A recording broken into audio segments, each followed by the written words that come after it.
Just over a month ago, I, a 26-year-old woman, organised a retirement celebration for my father. He was stepping down as manager of our family-owned restaurant, a role he had dedicated his life to, and at nearly 59, he felt it was time to pass the reins to the younger generation. I had naturally assumed I would be his successor, especially since I had devoted the last 3 years of my life to our restaurant. Our family business began with a single Italian restaurant founded by my grandfather. This original location grew under my father's leadership, eventually expanding into a chain with 3 additional locations managed by relatives.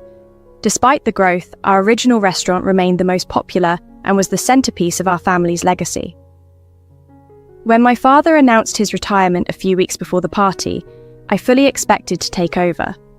My uncle, who was slightly younger than my dad but also nearing retirement, wasn't considered a candidate, nor was his daughter, who had only 3 years of managerial experience at one of our new locations. Given my commitment and tenure, it seemed obvious to me that I would lead our family's flagship restaurant into its next chapter.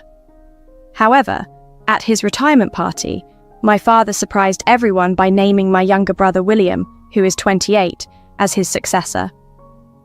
William, unlike our eldest brother John, a dedicated cardiothoracic surgeon, has shown little interest or success in any profession. Despite his lack of experience and a poor work ethic, he was chosen to lead our family business, a decision that both shocked and disappointed me. William's leadership quickly proved problematic. A month into his management, he nearly caused a serious incident with a customer who had allergies, a clear sign of his inexperience. With the restaurant's reputation at risk, my father pleaded for me to return and salvage the situation. My brother's previous track record was far from impressive. After finishing community college, he had been fired from multiple jobs due to his attitude problems and inability to maintain employment. Despite his lack of skills and problematic behaviour, our parents had always coddled him, hoping positive reinforcement would motivate him to carve out a respectable career path. Now, as I consider my father's request to step in and fix the mess, I am torn. The decision not only impacts the business's future, but also forces me to confront unresolved issues about family dynamics and my own career aspirations. He has struggled significantly and seems lost in his direction. For the past few years since his dismissal from his previous employment, he has been largely inactive, living at his parents' expense without much guilt or regret, which is quite troubling. It's even more frustrating that our parents haven't addressed this issue, especially considering how they always motivated us to strive for excellence. It's not that I'm ungrateful. Both John and I have managed to carve out successful paths for ourselves. However, it's disheartening to see such leniency extended towards William. As children, William and I shared a strong bond, but since high school, our paths have diverged significantly. He lacks any real experience or understanding of the family business. Yet, to everyone's astonishment, my father recently announced William would inherit the business. This was shocking as I had been deeply involved in the business, effectively acting as my father's right hand, and had naturally assumed I would take over. We never explicitly discussed succession, which I regret. I assumed my involvement and the responsibilities my father entrusted to me indicated I would lead after his retirement. The announcement at the party, naming William as his successor, left me and everyone else in utter disbelief. After dedicating 3 years to the business, ensuring its success, it was William who was chosen. Following the announcement, I was devastated and left the celebration in tears. My father later explained his decision, suggesting that giving William this responsibility might compel him to mature and take his duties seriously.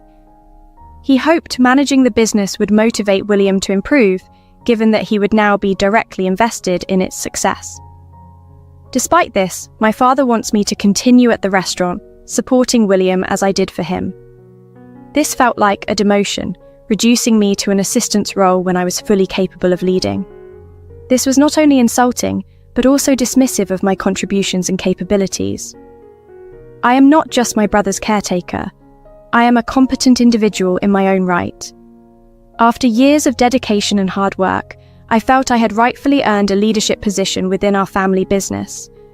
However, my father decided to pass this role to my brother William, who, in my view, was far less prepared for the responsibility. This decision deeply upset me, and despite my father's explanation that he hoped the responsibility would spur William to mature, I found it unacceptable. I expressed my feelings clearly, telling my father that he needed to reconsider or risk losing me. This ultimatum led to a severe argument where he accused me of being selfish and not considering my brother's future. I countered that he was ignoring my future, leading to an irreparable rift between us. Following that, I decided to cut off communication with him, as I could not stand by his decision to undermine my efforts and capabilities by favouring William. The day after my father's retirement party marked my last day at the restaurant. It's been a month since I stepped foot there, maintaining only indirect contact through my mother and John. I've avoided discussing the restaurant as it remains a painful subject for me. Since leaving, I have begun seeking employment elsewhere, relying on my savings in the interim. I had even planned a trip to clear my mind, but recent events might force me to reconsider. William's inexperienced management has led to a significant oversight that could jeopardize the restaurant's reputation and financial stability. He made several poor decisions, including closing a dedicated vegan preparation area and adulterating vegan products to cut costs. These changes culminated in a severe incident where a customer, allergic to dairy, was served a dessert made with regular dairy milk instead of the requested soy milk. This occurred because William had instructed new staff to strictly follow his cost-saving measures, neglecting customer needs and safety. The situation escalated quickly when the customer suffered a severe allergic reaction, now posing a legal threat to the business. This debacle confirms my fears about William's lack of suitability for managing the business. Now, I face a difficult decision, whether to step back into a chaotic situation to help salvage the family business or continue on my new path, distancing myself from the turmoil William has created. After tirelessly working and proving my dedication, I felt deeply wronged when the leadership position I deserved was handed to my brother, William. Despite his lack of readiness and my prior predictions of failure, my father chose him over me. True to my fears, William's mismanagement led to a serious incident at the restaurant, prompting my father to call me, desperate for help. He informed me that he had fired William after discovering the extent of his incompetence, and was now offering me the position I had initially been denied. Despite my hurt, I found a small satisfaction in the irony of the situation, and initially laughed off his request for me to return. I felt a public apology was necessary, not just as a personal vindication, but to correct the disrespect shown at the retirement party. I demanded that he make this apology in front of our employees and family, to openly acknowledge his mistake in choosing William, and to formally offer me the position. My father, however, found my demands excessive and humiliating. He refused, stating the business was as much mine as his, and that he recognized his mistake, but could not subject himself to public embarrassment. This response only added to the complexity of my emotions. In the following days, I received tremendous support from the online community, which helped me reflect on my decisions and the bigger picture. I realized that despite the deep personal wounds, the business, which I had devoted 3 years of my life to, still mattered profoundly to me. My passion for our family restaurant outweighed my bruised ego. My uncle and cousin, from other branches of our business, also encouraged me to return, highlighting that the survival and success of the restaurant depended largely on my involvement. After much contemplation, I decided to set aside my pride and accept my father's request to help manage the crisis. We agreed to focus on resolving the immediate issues rather than dwell on past conflicts. This morning, I spoke formally with my father. We agreed to leave our disagreements behind for now and prioritize the restaurant's stability. We planned a meeting with our lawyers and the affected customer to negotiate a settlement and hopefully resolve the matter discreetly, as she had already begun to draw public attention through social media.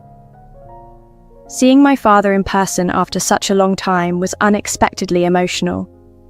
I realized how much I had missed his presence in my daily life, despite the recent strife. This reunion, under such strained circumstances, underscored the complex layers of family and business, reminding me of the importance of balancing personal convictions with pragmatic decisions to safeguard our shared legacy. When I finally saw my father in person after our significant fallout, it was a bit awkward. Our interaction was largely silent, primarily because our lawyer did most of the talking due to the serious nature of the meeting. I sensed there were many unresolved issues between us that needed addressing, but it wasn't the right time or place. Although he hadn't fully apologized or discussed the incident from a month ago, the atmosphere was surprisingly civil for our first in-person meeting since the argument. After the meeting concluded, my dad invited me to come home to see my mum, as it had been quite some time since our last visit. However, I had to decline because I had already committed to attending a friend's engagement party that evening. Curiosity got the better of me, and I asked if William would be at home. My dad confirmed he wouldn't be, but he didn't elaborate on William's current situation or whereabouts, and I chose not to press further. I did, however, discuss this with John, who mentioned William had moved out shortly after being fired, though it was unclear whether it was his decision or our parents'. The meeting itself, concerning the recent restaurant incident, went surprisingly well. The customer had been vocal on social media, threatening legal action because, post-incident, the management tried to blame her for not specifying her dairy allergy and needing soy milk. This mismanagement escalated her frustration, knowing she wasn't at fault. Learning the full extent of William's mishandling during the meeting was eye-opening. The waiter involved, fearful of losing his job, had sided with William, and the new employee William had hired was too aligned with him to admit the truth.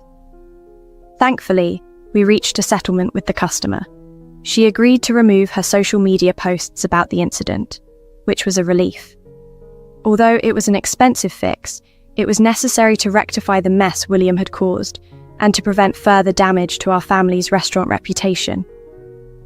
It's been a month since I returned to working at the restaurant, and I've realized just how much I missed it. Despite the past issues with my father, I love this place and am eager to elevate it to new heights. My relationship with my father is also on the mend. We're making progress and have agreed that spending more quality time as a family is crucial. Rejoining the restaurant has not only brought me back to my passion, but has also allowed me to reconnect with my family. We are taking active steps to strengthen our bonds and ensure that both our business and family relationships thrive. This experience has taught me the importance of facing challenges head-on and the value of forgiveness and resilience in personal and professional life. A couple of weeks ago, I had a revealing conversation with my dad. Now that I was returning to work at the restaurant, he expressed deep regrets about past family dynamics. He and my mum acknowledged that William had always been the less accomplished among us siblings, and their attempts to boost his confidence to help him feel equal had inadvertently inflated his ego to an unsustainable level. This realization came into sharp focus the day my father had to fire him, which was a significant blow to William's pride, prompting him to move out and cut ties with the family. Since then, my father learned through mutual connections that William was now living with a friend and had taken a job at a local grocery store. It was a relief to know he was making an effort to stand on his own 3 feet. Meanwhile, our family, including John and his wife, continued our tradition of gathering for dinner every weekend. We've invited William multiple times, extending an olive branch, but he has chosen not to respond. I've made peace with his decision. While I wish him well, I'm content to keep our lives separate.